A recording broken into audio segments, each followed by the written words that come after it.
Артистка Кипуайша Рамазанова исполняет песню «Ачма да ярем пенджерена». Так начинается вечер памяти, посвященный столетию со дня рождения легендарной певицы Эдие Топчи. Сотрудники Крымско-татарской библиотеки имени Исмаила Гаспринского подготовили музыкально-театральные эскизы Юрия Кирчиса «Поющая сердцем».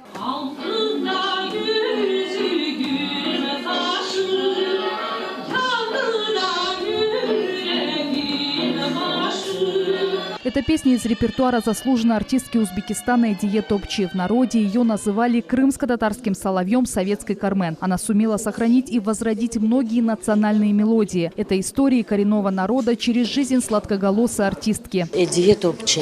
Эдие Топчи свою жизнь и творчество всецело посвятила служению своему народу. Эдие Топчи родилась в 1919 году в Бахчисарае. Музыкой и пением увлеклась в детстве. В 16 лет она стала солисткой в Крымском радиокомитете. Позже Эдие Топчи поступила на вокальное отделение Симферопольского музыкального училища. Закончить обучение помешала война, затем незаконное выселение. Мужа убили фашисты, а братья не вернулись с фронта. Эти события вошли в книгу ее сестры Сиаре Хашимовой «Эдие Топчи. Воспоминания». Во время войны ее супруг, известный журналист Осман Батыров, был казнен фашистами за связь с партизанами. Жизненные трудности не сломили Эдие Топчи. Уже на чужбине она стала артисткой крымско-татарского ансамбля «Хайтарма». Ее голос покорял слушателей. Поклонники называли Эдие Топчи соловьем крымско-татарского народа. А позже ее и вовсе удостоили звания народной артистки Узбекистана. Жизнь талантливой исполнительницы оборвалась 48 лет после тяжелой и длительной болезни. Она до последнего дня оставалась на сцене.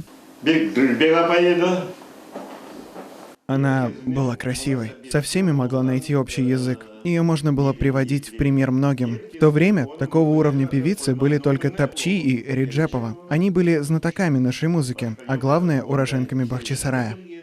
На мероприятии присутствовали и родственники Эдие Топчи. Каждый из них поделился воспоминаниями о знаменитой артистке.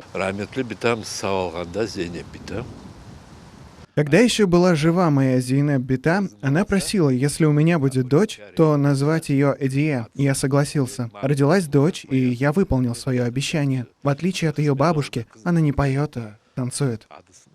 Заслуженной артистке Крыма Эдие Аблаевой еще в 11-летнем возрасте Эдие Топчи предрекла будущее певицы. Она будет петь, она придет вместо меня и будет петь на нашей сцене для нашего народа. Мне так это запомнилось, именно вот этот день запомнила я, да.